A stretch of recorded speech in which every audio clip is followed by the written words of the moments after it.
Eli Turner had spent most of his life under the open sky, and the wide land of Arizona had become more familiar to him than the walls of any home. He was a cowboy by work and by habit, a man who knew how to read the land like a book. The shape of a cloud, the bend of a dry branch, or the direction of the wind, each thing spoke to him in quiet ways.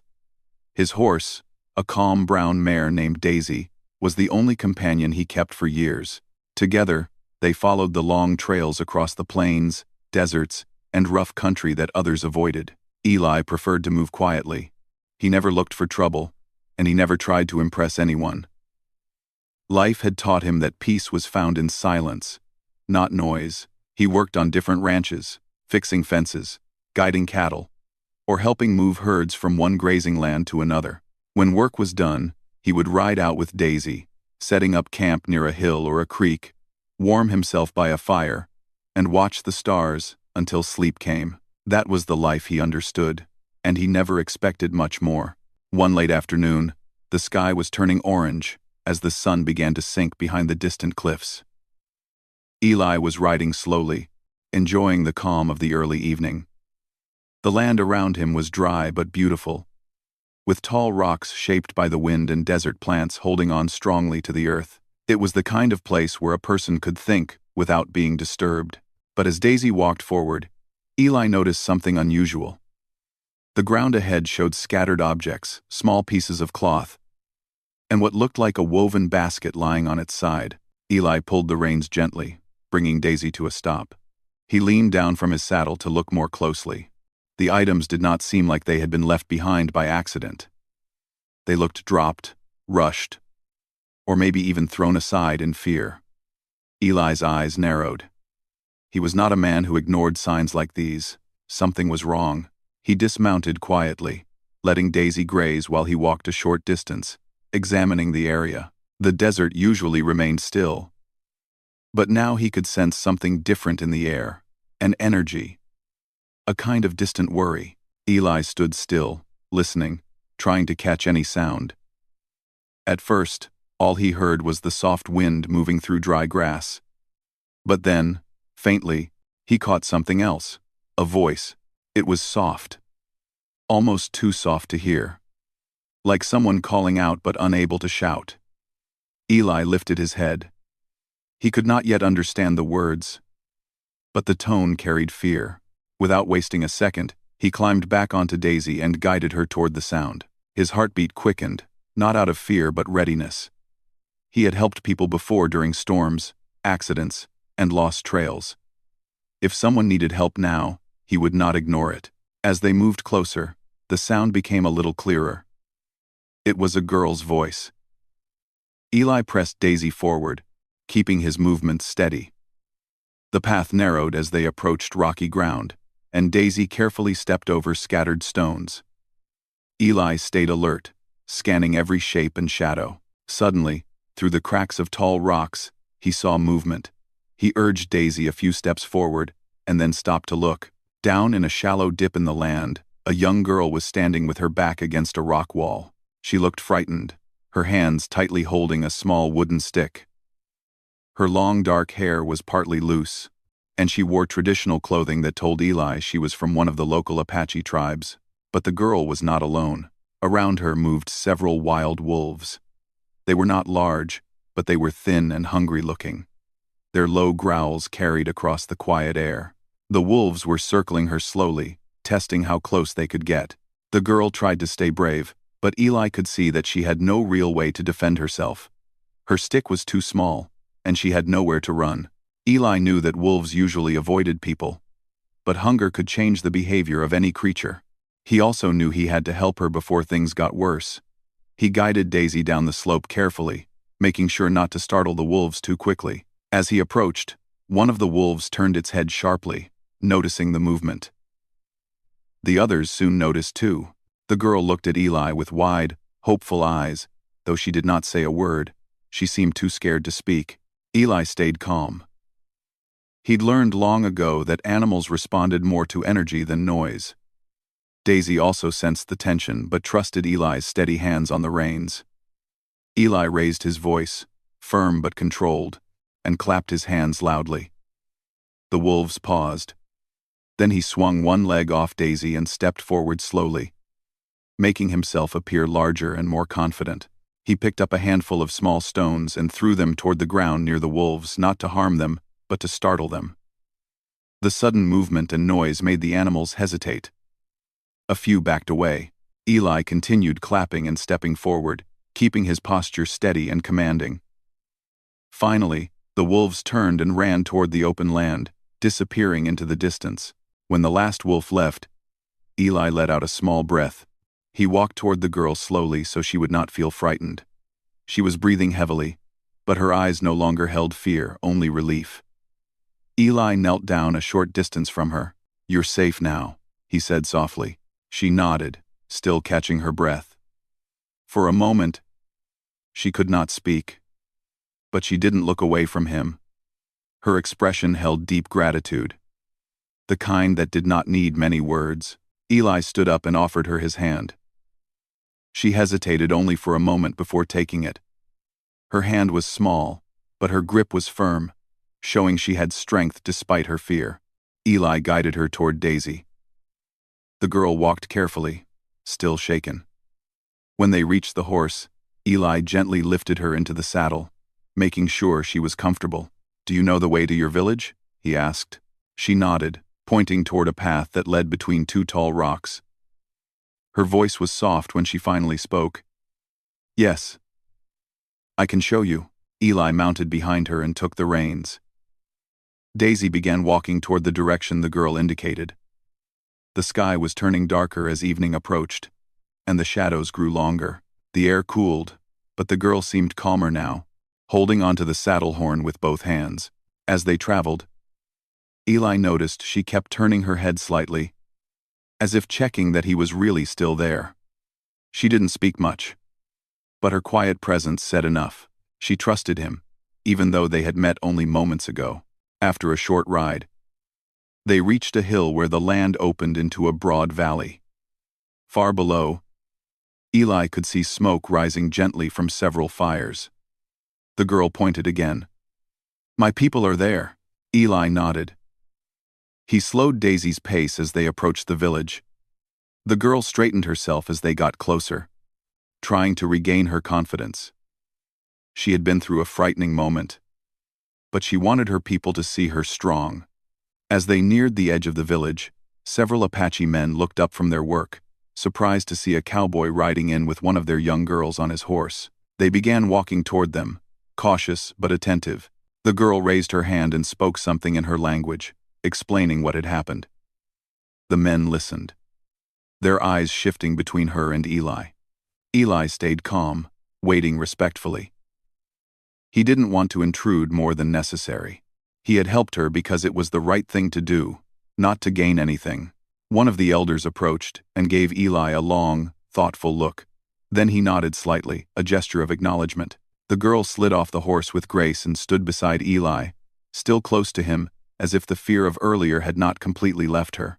Though Eli did not yet know it, this moment, the rescue, the trust, and the arrival at the village, was the beginning of a connection that would change the course of his life in ways he had never imagined. When Eli and the girl reached the Apache village, the sun had almost disappeared, leaving the sky painted in soft shades of purple and deep gold. The evening fires flickered gently, casting warm light on the faces of the villagers who had gathered around.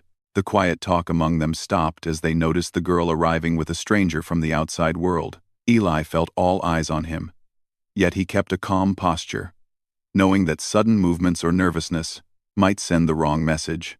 The girl stepped forward and spoke in her language, her voice steady now that she was back among her people.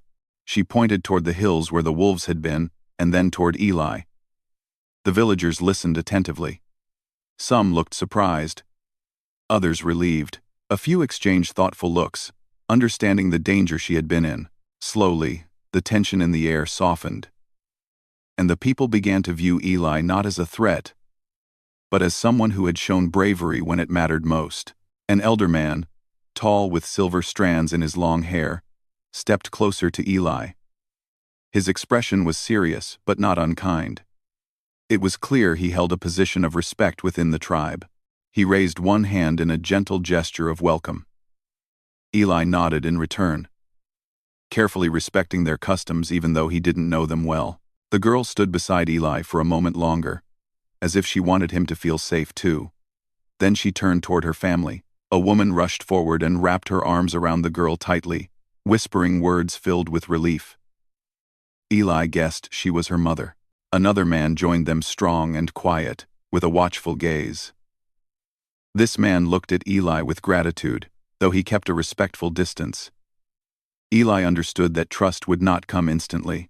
Still, the man gave him a small nod, and that felt like a sincere thank you. Once the girl's family made sure she was unharmed, the villagers shifted their attention again to Eli. They spoke among themselves, deciding what to do with this unexpected visitor who had helped one of their own. After a moment, the elder invited Eli with a motion to step farther into the village. Eli followed, keeping his demeanor humble.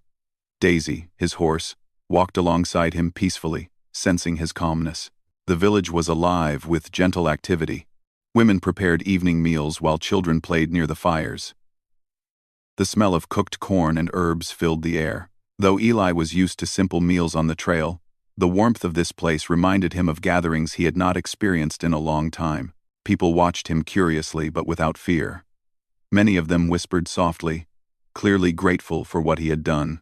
The elder led Eli to a small open space near the main fire. A few men brought him a seat made from woven wood. Eli sat down slowly, unsure whether he should speak or stay silent. The elder seemed to understand his uncertainty and gave him a reassuring glance. Though the man spoke in Apache most of the time, he knew enough English to greet Eli properly. "You helped our daughter," he said in careful English. "For that, we thank you." Eli nodded politely. She was in danger. Anyone would have done the same. The elder studied him quietly before answering. "Not everyone would choose to help. But you did." Before Eli could reply, the girl approached again. She walked confidently, her fear from earlier replaced with calmness. She stood beside her father, her hands folded gently in front of her. She looked at Eli with a respectful smile. "My name is Nayeli," she said softly. Eli smiled back. "I'm Eli Turner." Her father placed a hand on her shoulder, pride showing in his eyes. He spoke a few more words in Apache before turning to Eli once more. "You are welcome to rest here tonight. It is late, and the land is not safe in darkness." Eli accepted gratefully. He was tired from the day's ride, though he hadn't shown it. A young man took Daisy to give her water and a place to rest. Eli watched the gentle care they provided for his horse, feeling comforted by their hospitality. The Apache people treated animals with the same respect they offered one another. A woman brought Eli a bowl of warm food, corn, beans, and soft bread made from ground grains. Eli thanked her and ate slowly.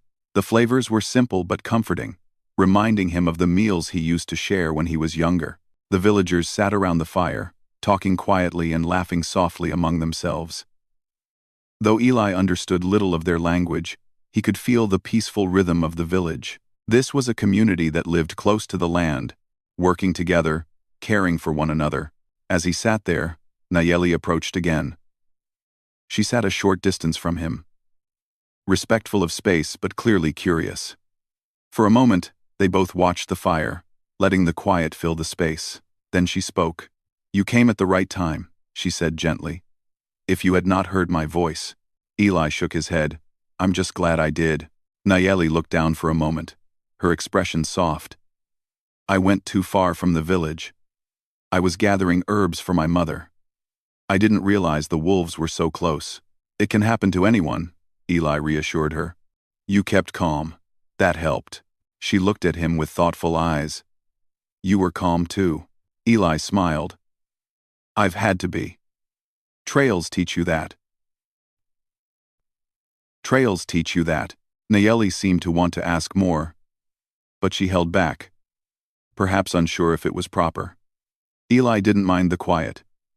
He felt a sense of peace here, something he hadn't felt often in his lonely travels. After a while, the elder returned to the fire and sat with them. He spoke with Nayeli briefly, and she translated for Eli. "My father says you can stay here for a few days if you wish," she explained. He says you brought safety to our family, and the village wants to honor that. Eli was surprised but thankful. I don't want to trouble anyone. Nayeli shook her head. It is not trouble. It is kindness. We share it with those who show kindness. Eli looked around at the village. The people were calm, kind, and respectful. He realized that staying a day or two would not only be restful, but also give him a chance to understand these people better. He nodded slowly. Then I'll stay. Nayeli smiled gently, happy that he accepted their offer. Her father gave a small approving nod. As the night grew darker, the villagers slowly returned to their homes. The fire burned softer, giving off a comforting warmth. Eli was shown a small place to rest, sheltered with woven blankets and soft ground. Before leaving, Nayeli placed a clay bowl of water nearby. For the night, she said, her voice calm and kind. Eli thanked her once more. When he lay down, he felt something he hadn't felt in months, a sense of belonging, even if only temporary. The peaceful sounds of the village, the soft wind moving through the wooden structures, and the distant call of night birds created a soothing atmosphere. Before sleep claimed him, Eli reflected on the day. He had started the morning alone, expecting nothing unusual. He had ended the night welcomed by people he had never met before, all because he chose to help someone in need. The next morning, sunlight streamed through the doorway of his resting place, and the sounds of early activity greeted his ears. Eli stepped outside and saw villagers preparing for the day, gathering water, tending to animals, weaving baskets, and preparing food at the fires. They greeted him with gentle nods. Nayeli appeared soon, carrying a small basket filled with dried fruit. She offered it to Eli. Breakfast, she said with a warm smile. Eli accepted it and thanked her. She walked beside him, ready to show him more of the village. In that moment, Eli understood he had become part of something new, even if only for a short time. He had stepped into the world of the Apache, and what began as an act of courage was turning into a connection he did not expect. Eli woke early the next morning, feeling more rested than he had in a long while. The soft sounds of the village rising with the sun were calming. Children laughed in the distance, women worked near the fires, preparing food, and the men checked their horses or prepared tools for the day. The air was cool and fresh, carrying the scent of the desert mixed with the smoke from the morning fires. It was a peaceful rhythm very different from the lonely life Eli had known on the trails. He stepped outside and stretched his arms, taking in the early light. Daisy, his horse, was nearby, freshly fed and calm. A young Apache boy stood beside her, brushing her coat gently. The boy looked up at Eli with a shy smile. Eli nodded gratefully. You care for her well, Eli said kindly. The boy nodded happily, proud of his work, and then ran off to join the other children. A moment later, Eli heard light footsteps approaching. It was Nayeli, holding a small woven basket filled with dried fruit, bread, and roasted seeds. She handed it to him with a warm smile. For breakfast, she said. I thought you might like it. Eli accepted it with a grateful nod. Thank you. You've all been very kind. Nayeli smiled softly. It is our way. When someone helps us, we help them too. They walked together toward the center of the village. As they walked, Nayeli pointed out different places: the cooking area, the weaving spot where the women made baskets, the huts where families slept, and the open space where the children played. Eli listened with interest. He had traveled through Apache land before, but he had never understood their everyday life as clearly as he was beginning to now. Nayeli told him about how the tribe worked together, how each person had a role, and how they respected the land that provided for them. Eli admired their lifestyle. It was simple, yet strong. They took only what they needed and cared for one another without question. You live very close to the land, Eli said. It shows. Nayeli nodded. It is how we stay strong. The land is our teacher. After breakfast, Nayeli's father approached them. He was tall and serious, but Eli noticed a quiet kindness in his eyes. He nodded to Eli politely. There is work to do today. Nayeli translated softly. He says you can rest, or you can help if you want. Eli smiled. I'll help, I'm used to work. Nayeli repeated his words to her father, and the man nodded approvingly. He handed Eli a few wooden poles and motioned toward a fence near the edge of the village. It had been damaged by the storm from a few nights earlier, and the horses needed a stronger enclosure. Eli got to work immediately. His hands were skilled and steady, and he moved with the ease of someone who had repaired fences many times before. Nayeli watched from a short distance, impressed by how quickly he worked. Some of the young men from the village joined him, curious about the cowboy who had saved Nayeli. Eli worked side by side with them, guiding them quietly when they needed help. By the time the sun was high in the sky, the fence stood firm and strong. Nayeli's father inspected it and nodded his approval. It was better than before, and Eli could see that the work had earned him a little more respect among the villagers. Later that afternoon, Nayeli returned with cool water for him. Eli took the cup and drank, grateful for the refreshment. You work as if you have done this all your life, Nayeli said, her tone teasing gently. Feels like it sometimes, Eli replied with a small laugh. Most of my life has been fixing fences, guiding cattle, or helping someone who needs it. Do you ever get tired of traveling alone? Nayeli asked. Eli paused. Her question was simple, yet it touched something deep inside him. He looked out toward the open land. Sometimes, he admitted, the world is wide, but it can feel empty when you're alone too long. Nayeli looked thoughtful, her eyes soft with understanding. In our tribe, no one is alone. We share everything: food, work, joy, and even sadness. That is how we stay strong. Eli listened quietly. Her words felt warm, almost comforting. He had never experienced that kind of closeness, not even when he was younger. The idea of people supporting each other without question was something he admired deeply. As the day continued, the two of them spent more time together. Nayeli showed him how her mother prepared herbs for medicine, crushing leaves and mixing them with warm water to help heal wounds. She explained how each plant had a purpose and why the tribe respected every part of nature. Eli found himself fascinated, asking questions and listening carefully. Nayeli's voice was gentle and steady, filled with pride for her people and their traditions. When the sun began to set, painting the sky in shades of gold and red, the village gathered around the large fire. Children ran in circles, laughing and playing.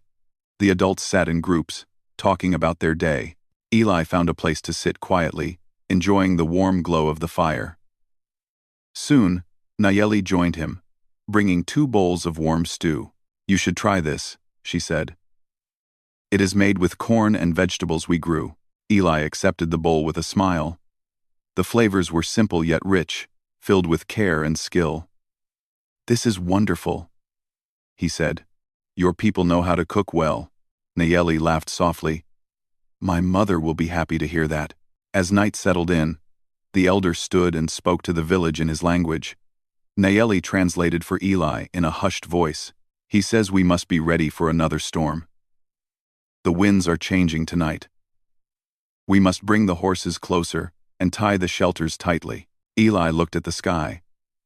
He could see dark clouds gathering in the distance, moving quickly. The wind was already shifting, carrying a faint chill. Something in the air told him that the storm would be strong. Without being asked, Eli stood up. I'll help with the horses. Nayeli smiled, her eyes bright with respect. I knew you would say that. Together, they hurried with the rest of the villagers to secure the area. The horses were restless, sensing the storm. Eli moved among them with calm confidence, whispering softly and tying the ropes tightly. The wind grew stronger as they worked. A sudden loud crack echoed across the village as one of the shelters loosened from its post. Eli rushed toward it without hesitation. Nayeli followed, though her father called for her to stay back. Eli and 2 other men grabbed the falling structure and held it steady as the wind pushed hard against it. Their arms strained, but they held on until others arrived with stronger poles. With teamwork and determination, they secured it again. Nayeli watched Eli with admiration. His courage was not loud or showy. It was calm, steady, and sincere. She realized he did not help because he wanted praise. He helped because he truly cared. Once the storm passed, everyone gathered again around the fire. Their clothes were wet, and their hair was windswept, but their hearts were light with relief. The village had worked together, and nothing had been lost. Eli sat near the fire, catching his breath. Nayeli sat beside him, her eyes glowing from the firelight. "You are brave," she said softly. "Not just with wolves. With storms too." Eli looked at her, surprised by her quiet honesty. "I just did what needed to be done." "That is what bravery is," Nayeli replied. Eli felt something warm in his chest. He was used to being alone, used to people seeing him as just a wandering cowboy. But here, in this village, with these people, he felt something different, a sense of belonging he hadn't known he needed. The night ended with soft laughter and quiet stories. Eli didn't understand all the words, but he understood the feeling. Warmth, community, trust. When he lay down to rest again, he realized the Apache people were no longer strangers to him. And Nayeli, with her gentle strength and kind eyes, had become someone he respected deeply. In a land where paths rarely crossed in meaningful ways, two worlds were slowly forming a bond, one built on gratitude, courage, and quiet understanding. The morning after the storm was calm, almost peaceful, as if the land itself was resting. The sky was bright and clear, washed clean by the rain. Drops of water clung to the leaves, catching the sunlight like tiny crystals. The village slowly woke up, checking the shelters, feeding the animals, and preparing breakfast. There was a soft feeling of relief in the air. Everyone was grateful that the storm had passed without harm. Eli stepped outside and breathed in the fresh morning air. He had slept well, despite the long night of hard work and strong winds. The sounds of the village made him smile quietly. Children ran around happily, their fears forgotten. Women hung blankets in the sun to dry. The men spoke about the repairs they needed to do that day. Daisy stood near the fence, shaking water from her coat. Eli walked over and brushed her gently. She nudged him with her nose, and he laughed softly. "You did well last night," he said, "just like always." As he brushed her, he noticed Nayeli approaching.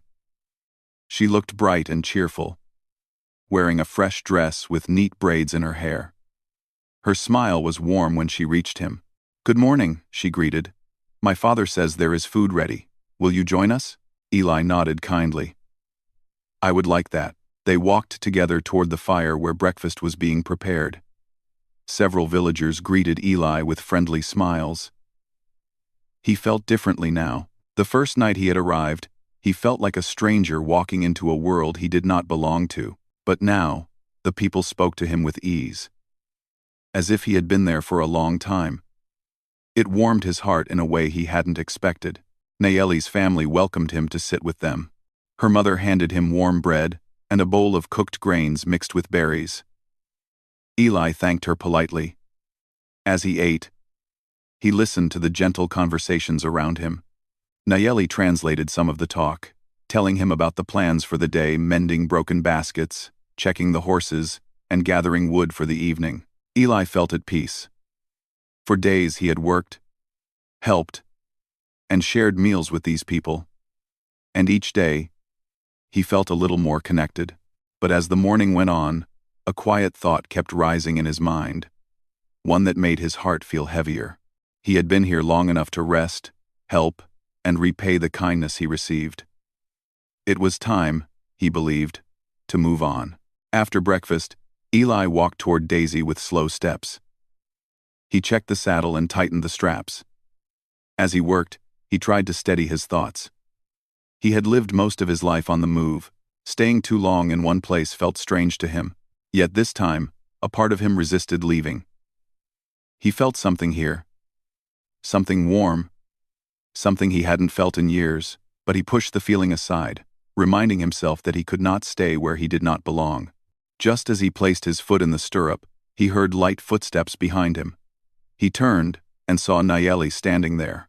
Her face, usually bright and gentle, now carried a softness mixed with sadness.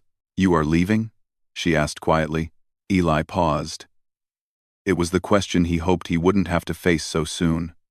He lowered his foot and turned toward her fully. "I think it's time," he said softly. "You and your family have been very kind. I don't want to take more than I should." Nayeli took a slow breath, as if choosing her words carefully. "You have not taken anything from us," she said. "You helped me. You helped our village.